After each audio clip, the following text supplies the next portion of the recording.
Good afternoon, ladies and gentlemen. Thanks for coming to the show. It's all about me, but it's not just about me. I think there are several things about my life story that just about anybody can relate to. There are some songs and some monologues, and all of them written by me. The songs may not reflect anything about my life or just about anything, but the monologues are about my life or my reflections on it. The main thing that I've gotten from my life on looking back at it is that I've been blessed. I've been blessed to see that things in my family that either they didn't see or that they just weren't aware of. I grabbed onto the things that I could hold on to, the things I was passionate about music in my life, about performing.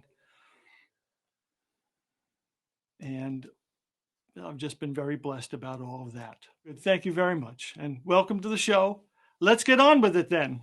In our living room, there was a couch that formed the hypotenuse of a triangle between the wall from the entryway closet and one of the dining room walls. Behind the couch, there was a bookcase. In the bookcase, there were some books, oddly enough, and sometimes I would move the couch, not because I was really strong, but because it was on wheels. So I'd go behind the couch, sit there, pull out one of the letters from the encyclopedia set, and just start reading. And sometimes I would read the books there, and I knew from early on that I was a curious child in both senses of the word. I knew that I wanted to learn about the world around me, but I also figured out much later why I was behind the couch. That I was looking to hide from my family. I never knew what was going to be happening next. It was really important for me to just find a place where I could just be safe in my house with the books. And there was a lot of things that were going on that were odd to a child. Lots of drinking and smoking and lots of verbal abuse between family members and physical abuse between siblings. So I wanted to hide, and it was very helpful to me that the books were back there. So it's August 18th, 1970, my 8th birthday. And my parents give me a present. It's a present, cool. They didn't give me too many things because I'm the fourth of 5 boys and they didn't have much money to throw around. So my dad hands me the box and I open it up. And in it is something that's very odd. It's kind of rounded. It's got some bumps on it. It's something I recognize from the war movies I've seen. It's a hand grenade. What the hell is this? So my dad pulls the hand grenade out of the box, and I've been sad and lonely and feeling neglected for several years, and this just adds a lot more confusion to the mix. So my dad takes the hand grenade out of the box, makes sure that it's the long, thin metal piece is resting in the palm of my hand. He grabs my hand and the grenade, and he pulls the pin out. And he says, "This is a gift we gave you. You have to keep holding on to it or else it's going to explode. And happy birthday." And they walk away. So what the hell am I supposed to do with this? I guess I really wanted to hold on to it because it's a gift my parents gave to me. And, they didn't give me too many gifts. They didn't have any money to throw around. So what am I supposed to do with this? I guess I'll keep it. Boom.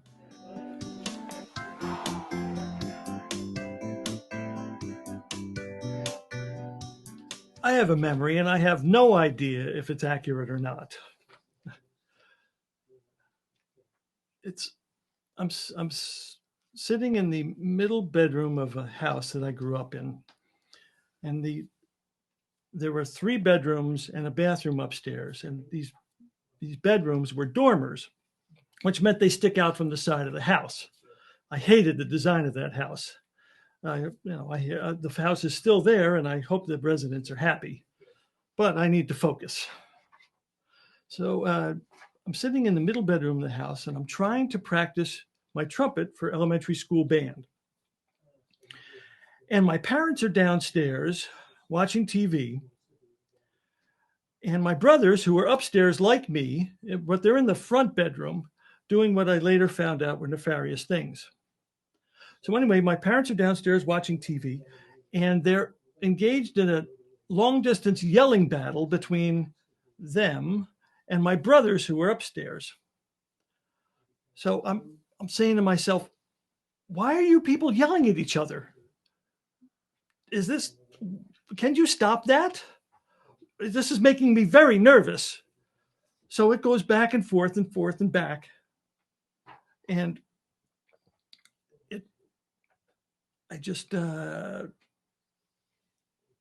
so I'm trying to practice, and it's not happening because I keep hearing this. So this is the way I learn how to communicate, not by talking, but by yelling. Sometimes this yelling helps, not very frequently, but it doesn't help. That's the way I learned how to speak. So at work, for example, it's not very helpful because I learned to I draw. Oh, let's see. Yeah, this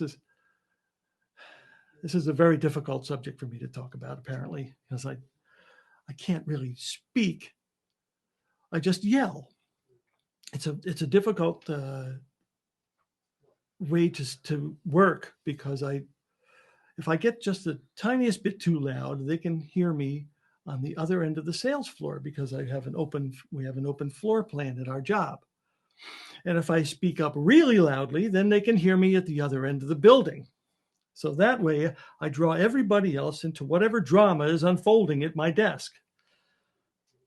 So this is what I've learned to do. And now,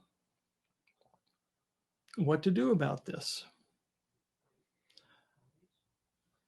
I just have to learn how to use my indoor voice because it doesn't really help. But people who hear me when I go to their shows, fellow performers, are very happy because I laugh just as loudly as I speak. And people can find me very easily with my big mouth. So now what I have to do is just learn how to speak normally without getting all loud and crazy the way that I was taught when I was a kid. And that's my memory.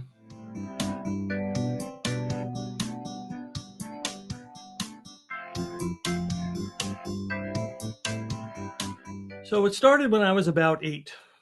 It was decided that my mother would be going back to work and that I was big and mature enough that I could handle walking home from school a few blocks away. And more importantly, it was decided that I could handle being on my own in between the time that school ended at about 3 to the return of other folks after 5. I was not ready for that.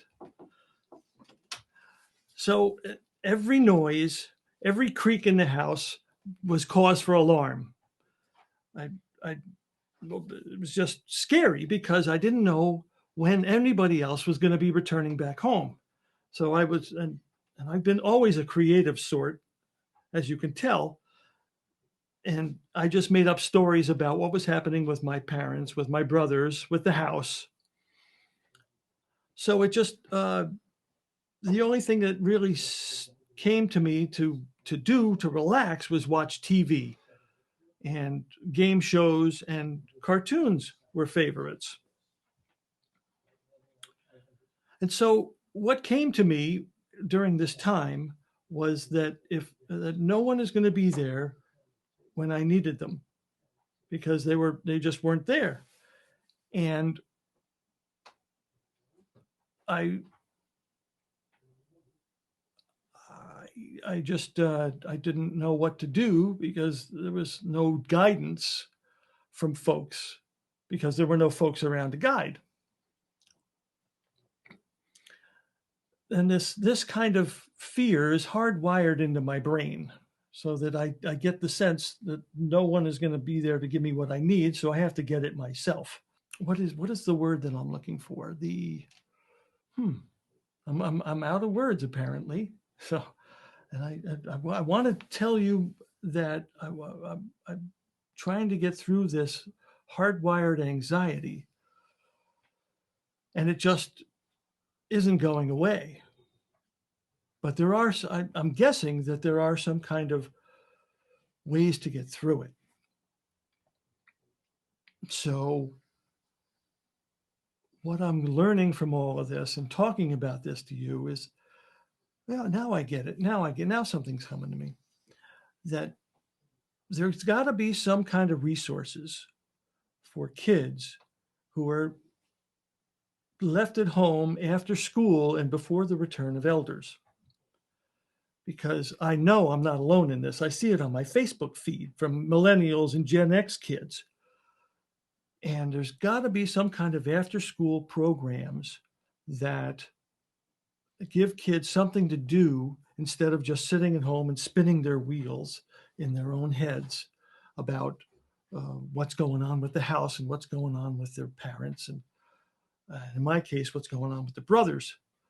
So I like to think globally. So there's got to be some resources for kids like this,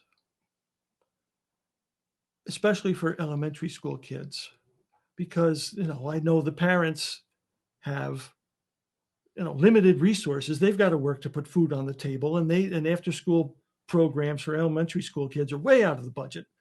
So that there's got to be something for these kids. So that's what I'm going to be working on to allay my fears about this thing. Just work on it with other people.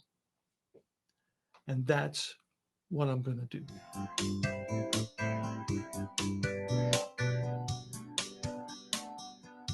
There were times I was furious with my family about smoking. Most of these times happened when I was trying to fall asleep. So I tried to breathe and relax, and all I could smell was cigarette smoke. And I think in my childhood logic that I was thinking that maybe if I breathed less, then I'd have less of that crap in my lungs. So it just, but that didn't work, obviously. So also what happened is that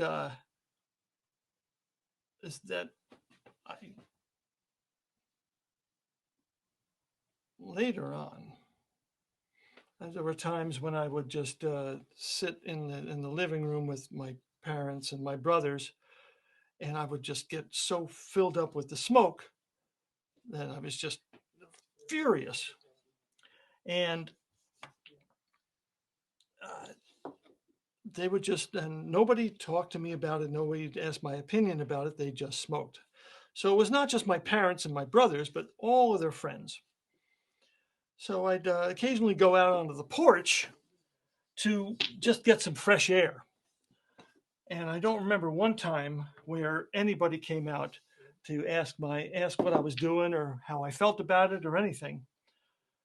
So I think the walls in our house were originally white, but the smoke from all those cigarettes turned them tobacco stained yellow. You can probably get that color in a paint store, but I don't know why. So sometimes when I'm driving around, I see parents smoking in the vicinity of their kids. And I just think to myself, I just want to go out and just point to the kids and say, do you see what you're doing to your kids right now? Do you see that you're poisoning their air?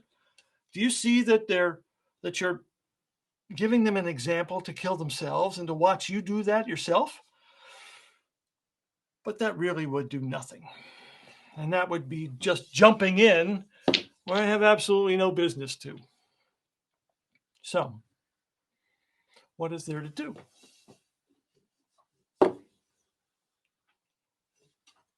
Just sulk and cry in the corner behind the couch. What do I do? I just start smoking now myself? What else could I do?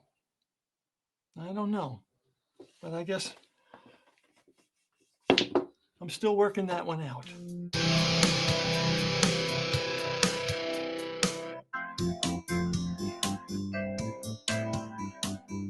My dad had a tradition on each son's 13th birthday. He would take each of us up on a flight, on an intro flight at the local airstrip. I don't remember much about mine, but I do remember being very scared initially. Once I got used to the conditions and the circumstances, I relaxed and enjoyed the flight a lot. It was very cool being up above the river. It's right near the river, this airstrip. And I got to see the world from above and to be at the controls of the plane. There was only room in it for just the pilot and me. So eventually I got used to it, and I don't know that I'll ever be in a plane like that again. At one point, at one point I had about 6 different frequent flyer accounts. So this was quite a different experience for me. But every time, it really left a mark on me, because every time I now hear a small Cessna, this is the kind of plane, or a small plane, Piper Cub or whatever, every time I hear one of those flying overhead, I imagine my brother, my 2 brothers, my mother and my father are passengers in the plane, looking down at me, checking out to see whether or not I'm okay. And that's a real wonderful feeling.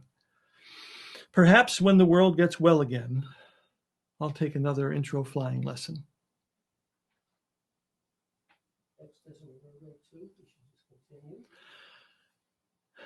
So I often think about my mother in negative terms, how she smoked and drank herself to death pretty much in front of me, and how she was cynical about life, and pretty much nothing was good enough for her. But I have to stop myself frequently to remind myself that she had a pretty rough life. She grew up on a farm outside of Portland, Oregon, in the aftermath of the Depression. Her father died when she was 10, and she must have had a deep desire to be anywhere else when she joined the Air Force and got stationed to an Air Force base in southern Germany in the early 50s. That's about as far away from Oregon as you can get. She raised 4 very active boys and saw the 5th one die in the hospital just days after giving birth. And yet she persisted. 3 of her boys were drug dealers, and yet she persisted. And one of those boys was in a nearly fatal car crash. And I saw her make the decision that to take this boy from the local hospital and transfer him to a more advanced hospital about an hour away. And yet she persisted.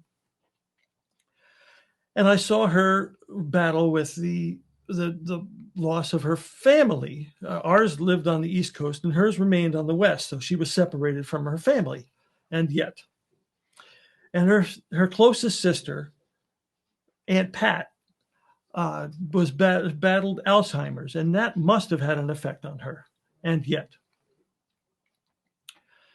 But recently, an old friend of mine called me up out of the blue and had a random memory of her. He thought of her unexpectedly. And he said that she was the den mother in a pack of a Cub Scout pack. And he wondered, how was it that after giving birth to 5 boys, that she agreed to host an entirely different group of almost a dozen boys every Monday for years. Pretty amazing, huh? And so it just amazes me how she decided to do that, and she did it well because he remembered it years later. So it's time for me to give up whatever judgments I have about her and just remember who she was for me, and who she was for our family. Thanks, Mom. So if my superpowers of cynicism and sarcasm came from my mother, my propensity to anger definitely came from my father. His father came from Germany, and his mother came from Switzerland at the end of the 20th century. They migrated to the States. And my mother's heritage was English and Irish, so I couldn't be any more Western European if I tried. So anyway, my father was the eldest boy in with two older sisters, and he had a younger brother, and his younger brother and he did not get along. So he told me some stories of his growing up years, and one such story stuck with me. So his father, my grandpa Charlie, was a traveling lumber salesman, and he left home on Monday morning and didn't come back until Thursday afternoon. So one night, my father and his mother, my grandmother, went out to a bar after that's for something or other. He wasn't clear on that point. They went out drinking, and at the end of the week, my grandfather came back home and said to my father, pulled him aside and said, "Don't you ever go out drinking with my wife again." So that was the kind of household he grew up in. So my father joined the Air Force and joined my mother in the Air Force base in southern Germany, like I said.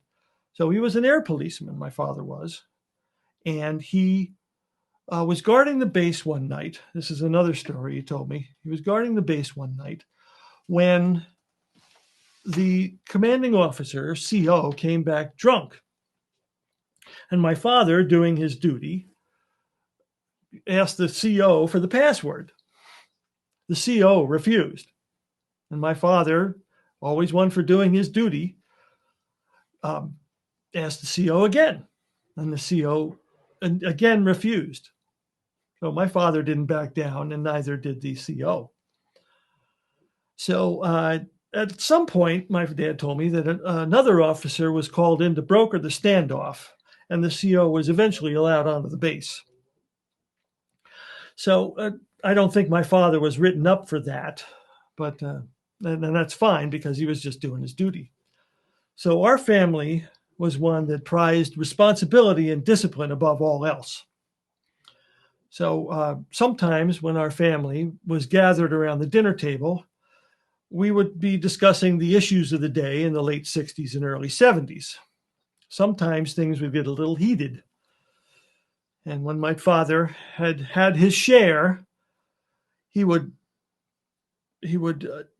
take a moment and slam his hand down on the table. Enough! And that would be that. But my father did teach me how to play golf. And on the fairways, when we walked around, I saw a different side of him. One that was fun-loving and had a great sense of humor. He also taught me how to play pool.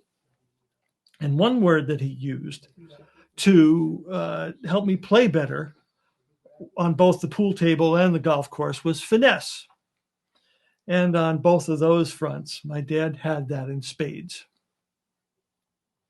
Thank you, Dad.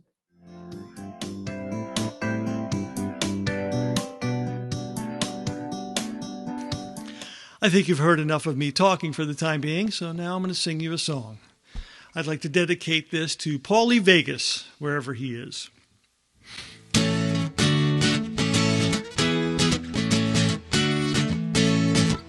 Television, it's a media hype. Television, you know all the types. Detectives, electives, and other deviates. Inspectives, rejectives, it's all previous.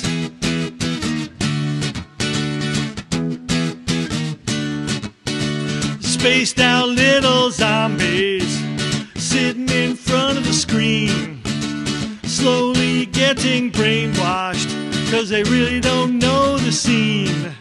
Television, it's a media hype. Television, you know all the types. Scamcasters, spin masters, and other bogus slime. Fact blasters, bad actors, you're wasting my time.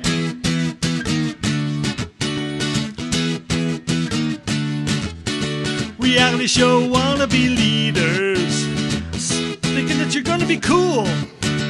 You march this country backwards, we see you're just one more fool. So is there any hope?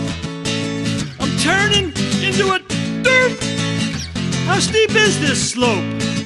I'm getting tired of this trope. Television, we're all eating the hype. Num, num, num. Television, take another swipe.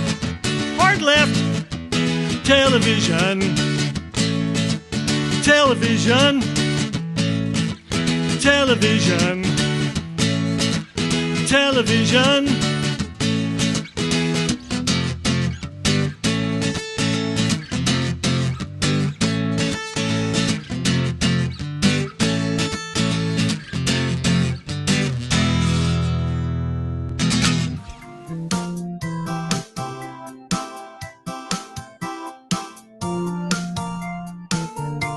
So when I was about 13 or 14, my dad and I went to the Third Run movie theater in town, and we saw Blazing Saddles.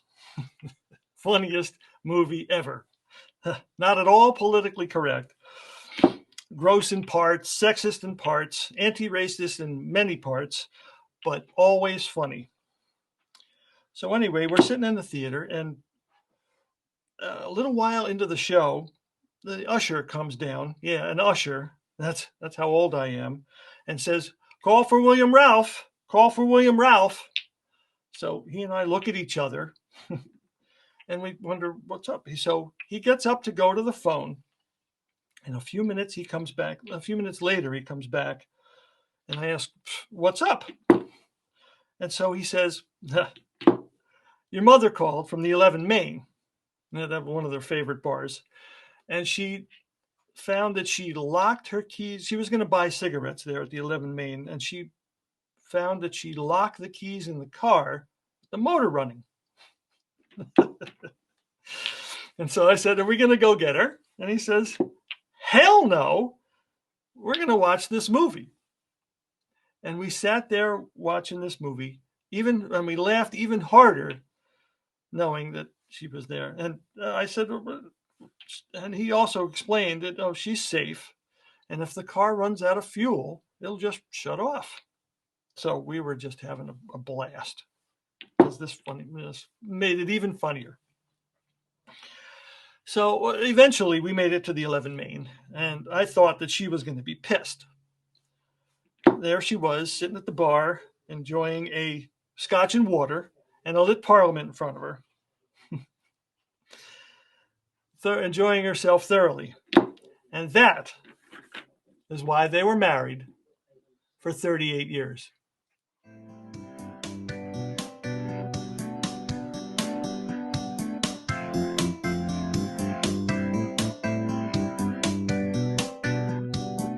I could see the worry in the waitress's eyes. She's seen me come to this bar restaurant every week for years. And why couldn't my parents see that? She was the mother of one of my high school friends, and her daughter was out doing what things that kids of our age should have been doing, was hanging out with their friends. So I just got a glass of water here. So here I am, sitting in this bar restaurant with my parents, again, and I really do not want to be here. So that's they're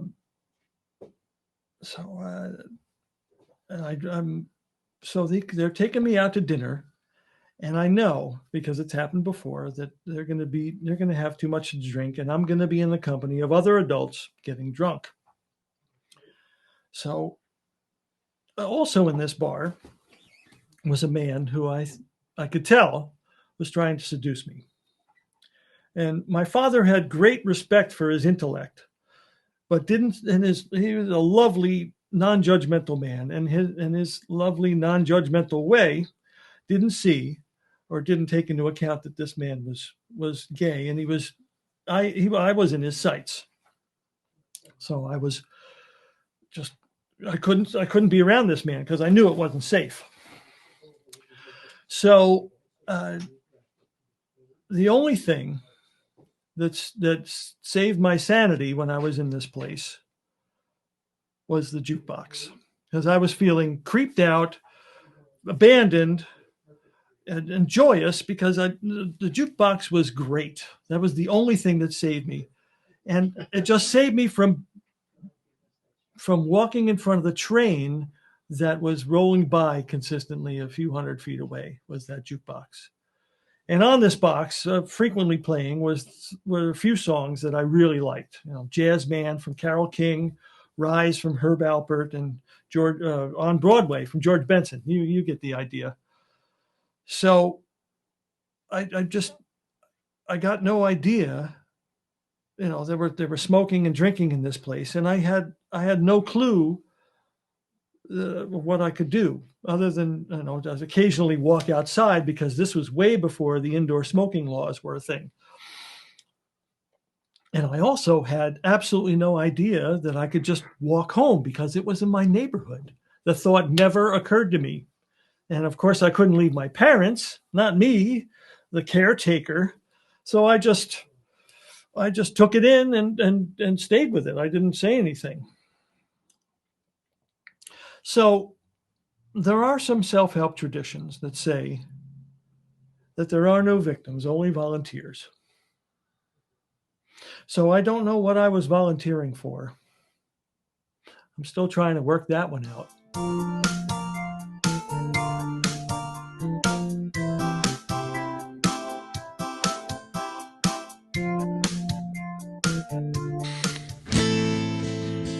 Nigel Tufnell said that D minor is the saddest of all keys.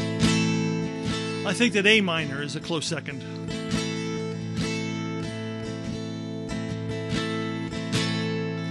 There's a part of me wants to be miserable. I can do everything on my own. There's a part of me wants to be righteous with judgments and arrogant lies, with the feeling of a stone. Each of these parts is a part of me, like my muscles and sinews and bones. All of my greatness is there as well, and I'm willing to make it my own. Ain't it funny how I go to that torture cell, and I don't belong there after all. But it's just another part of that man I see in the mirror each day. Now I'm gonna stand tall. Each of these parts is a part of me, like my muscles and sinews and bones. All of my greatness is there as well, and I'm willing to make it my own. It's hard to write about that greatness within me. That's a part that doesn't get the attention. That's the part that does the quiet service, and that hardly gets my mention. Each of these parts is a part of me, like my muscles and sinews and bones. All of my greatness is there as well, and I'm willing to make it my own.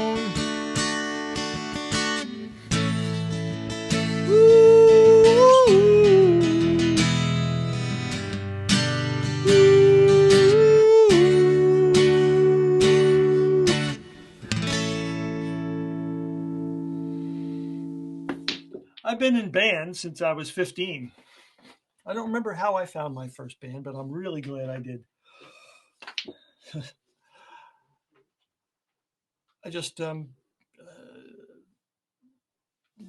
I think my first band was with Paul, Paul, Joe, and Bob. Right. We rehearsed in Joe's basement because he was the drummer. And he had all that equipment to move around. So it was really part of okay.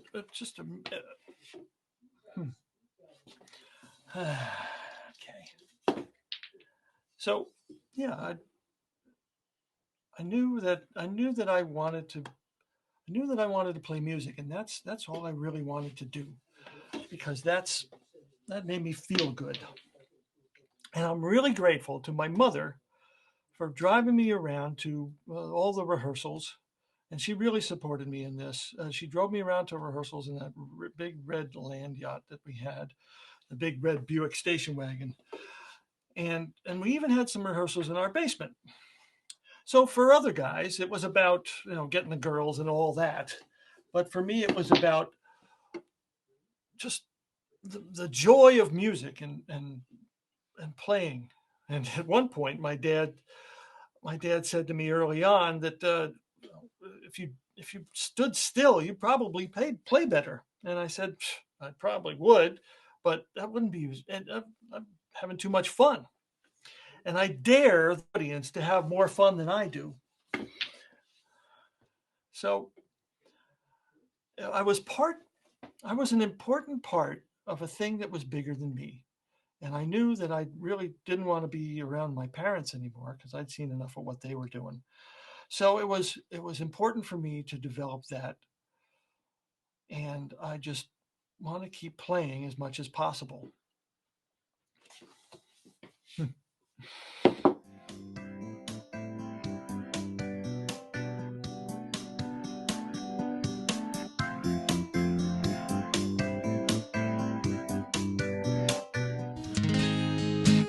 I want to dedicate this to the 610,000. I am dreaming again. There are piglets and ducklings and sheep. It's a beautiful place. And I've taken a breath real deep. And I'm dreaming some more. And I'm now in a canyon so steep that there's just no way out. And I'm jolted awake by the beep. The beep, the beep, the beep. I am living my life by the beep. And I can't break free from living my life by the beep.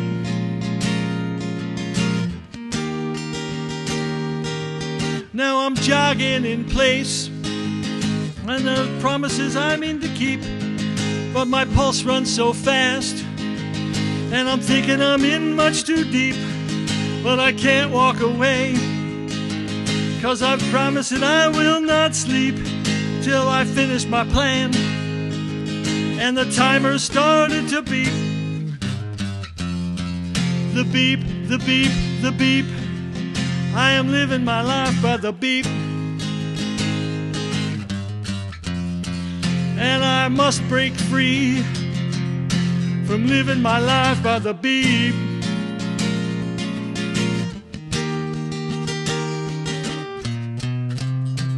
I have tried to live without it, but it's harder, yes, by far. I get lost when I'm without it. I just wander under the stars. Maybe you can live without it, with your TV and movies and bars. But if you really think about it, is the space between so far?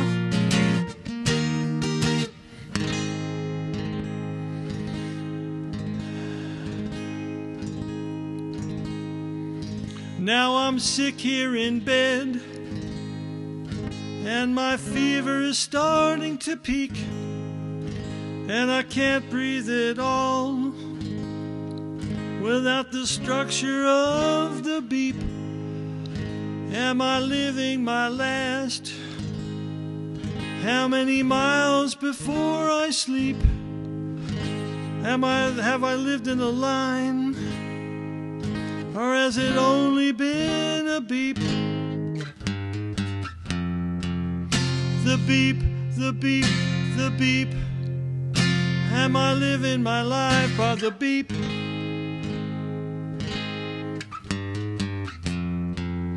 Now I can't break free from living my life by the beep.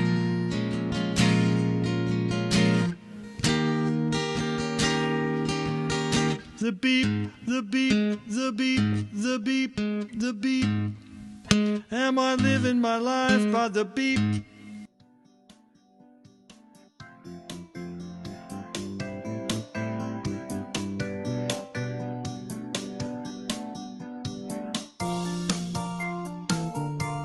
I know you've been married and divorced, and all is not well with marriage number 2, but my road to romance hasn't been very pretty either. Pretty desolate, actually. My first love was Allison in the 2nd grade.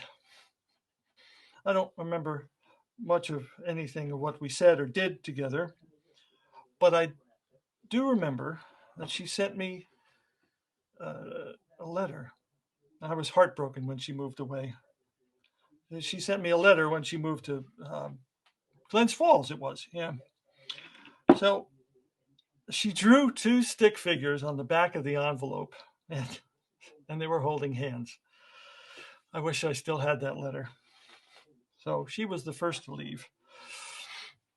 So, and then in 5th grade, there was Robin. She was Jewish, and my parents raised me Catholic. So on Wednesdays, we'd have I'd buy a cupcake from the school bake sale. You remember those? So she would very kindly hold on to it for me because I couldn't take it on the bus to the church. When I went to confirmation class, I couldn't. She would very kindly hold on to it for me until Thursday morning. That was very kind of her. And then things didn't get any better in Miller. There was Melissa, and she was beautiful, brilliant, seemed like lots of fun. But I had a big crush on her. And then suddenly, she doesn't go to school there anymore. And nobody knows or says anything about where she went or what happened. You seen a trend here? And then a couple years later, Kevin was going out with Donna. She was in my grade, very nice. Really enjoyed her company. And she brought along with her 3 of her friends, each of whom was more beautiful than the other one. There was Janine, Maria, and Renee. And each of them wanted nothing to do with me.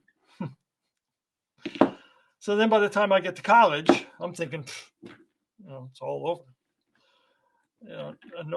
Wait a minute, that's right. By the time I got to high school, I'm thinking, no, it's all over. No one's going to want to be with me ever. So I had one date it's my senior year in high school. And of course, being high through most of those years probably didn't help. So by the time I get to college, it forced me to figure out what my relationship with women was, because they were all over the place, and I really didn't have any idea about how to be with women, because of the poor role models that I had, teaching from my father and my brothers, not very healthy, no role models. It was just lost. Um, I didn't know how to deal. And even when I dated another Robin in junior year, I still didn't really know how to relate. So that set the stage for me to thinking that, I'll probably be alone for the rest of my life. Um, Thinking that nobody would want to be with me. So um, I don't know if that's ever going to change.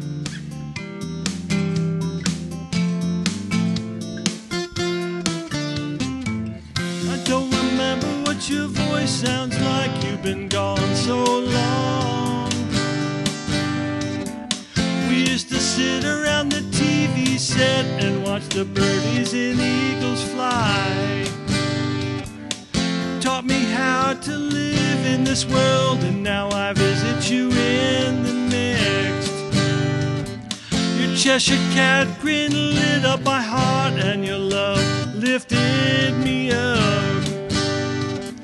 You gave me everything that you had, and you never asked a thing from me. You gave me shelter, food, and clothes, and then you set me free. Grateful for the times that we cried. Grateful for the times when you tried to make my world a better place. Grateful for the ties that still bind. Grateful for the eyes that remind me you're always in the mirror. The times you drove me around in the rain and you didn't let me down. You took the time to show me how to play when we walked in the morning dew. You gave me courage when the world was falling down, and you handled it all with grace. You gave me to explore the gifts that I now give to the world. You showed me when the was falling down, and you handled it all with grace. You showed me how to give my best when my worst is all that I've got. Grateful for the times that we cried. Grateful for the times when you tried to make my world a better place. Grateful for the ties that still bind. Grateful for the eyes that remind me you're always in the mirror. I miss you all, forever and always.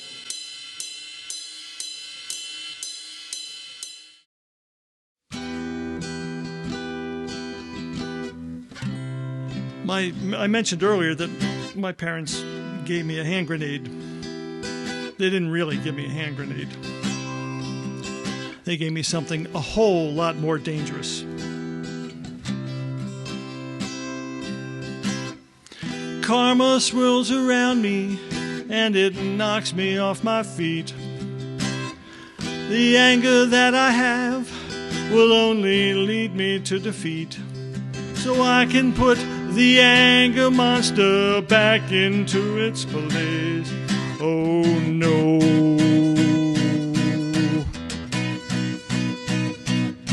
The anger monster, it feeds on everything. The anger monster, everybody feels the sting. The anger monster, it feeds on everything. The anger monster. Everybody feels a sting.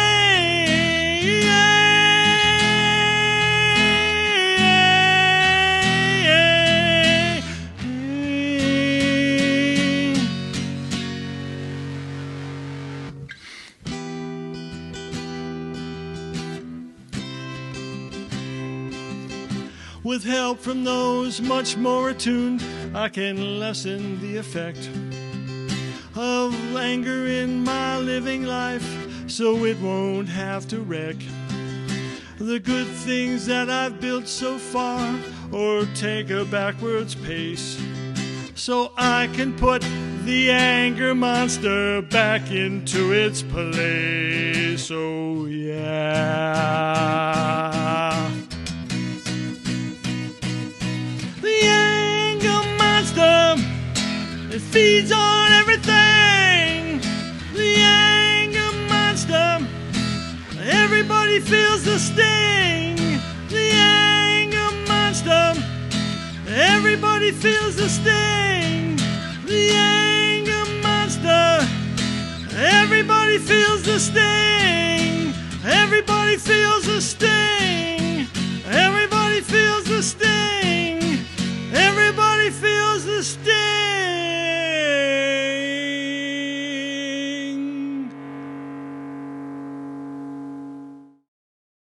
You may be wondering how a man in his late 50s decided to become an actor in the first place.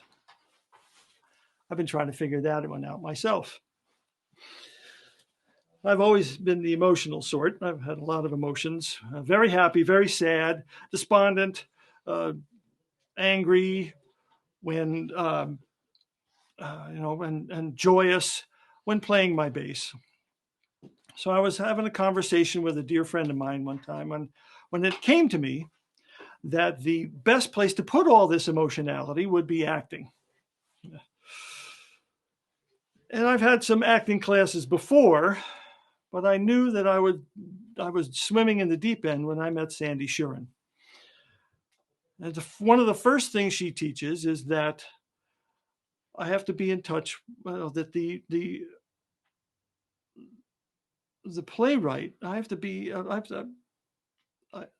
feel my emotions, and those emotions are at the bottom of the things that the playwright puts on top. So that way that I put the words on top of the emotions that I'm feeling at the time. That way everything is connected to me directly. And she also teaches that I have to be in touch with those emotions all the time. So all those emotions are brewing inside of me already, and I have to be in touch with them all the time. And that's pretty scary, but it's real and it's me.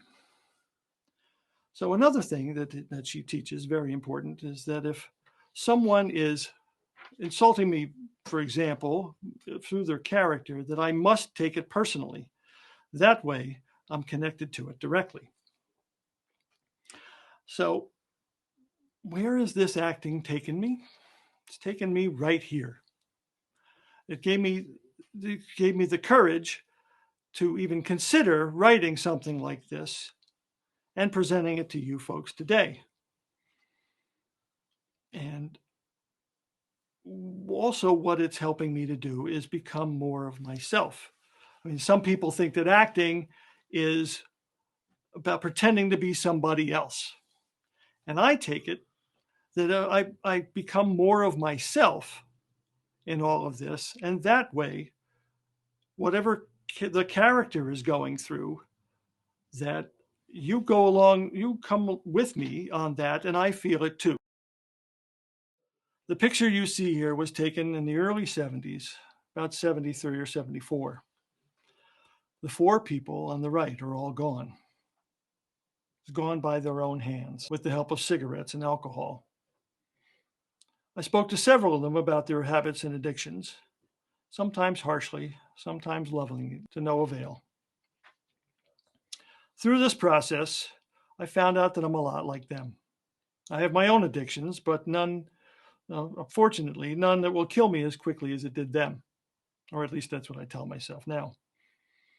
However, in many ways, I am not like them at all. Through some kind of grace, I found out how to take good care of myself and to listen to the higher self and take myself out of situations that would do me more harm than good. I found healthy ways to help me get through the pain of living. For me, the arts have been a salve that eases burdens, gives me inspiration, and makes me laugh at my foibles and the failings of others. I found out that everyone has their own battles, whether I see them or not, and that every family has their own flavor of crazy. It doesn't take much to scratch the surface to find out what these battles and flavors are. But just as every wound heals from the inside, my will to survive and thrive is bringing me to new places to develop and share my gifts as a creative artist. If you have someone in your life who you see has destructive habits or addictions, or you see that person in the mirror when you're brushing your teeth, please take the time to listen to and love that person today. Right now, as a matter of fact, there is only now. The past is gone, and the future may not happen for you or for them. It won't happen for the 4 people on the right of this photo. They've excluded themselves from the future. My eldest brother and I will walk bravely through life together for as long as we have. Thanks for being in my life. I would not have one were it not for you. Thank you for coming to my show, our show, actually. I hope that it's entertained you somewhat. I did not mean this to be, thank you. It's really meant a lot to me to be able to prepare this and deliver this to you, because it's been quite a journey for me to write this, and it's been quite a journey for me to produce it and get the help that I needed to produce it.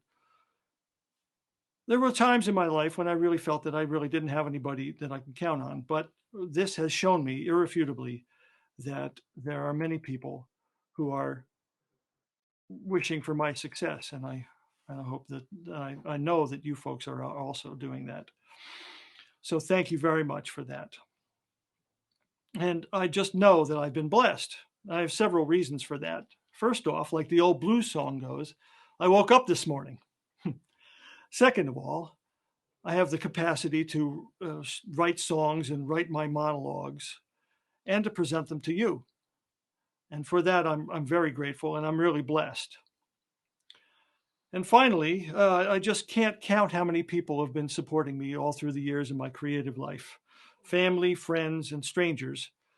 And I've been a performing musician for 35 years, and all the people who've come to my various performances and delivered their love to whatever performance I've been at has been just wonderful.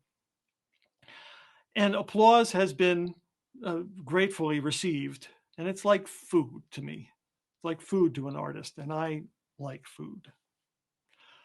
So finally, I'd like to just say that I'm sorry if any of this has triggered you in any way.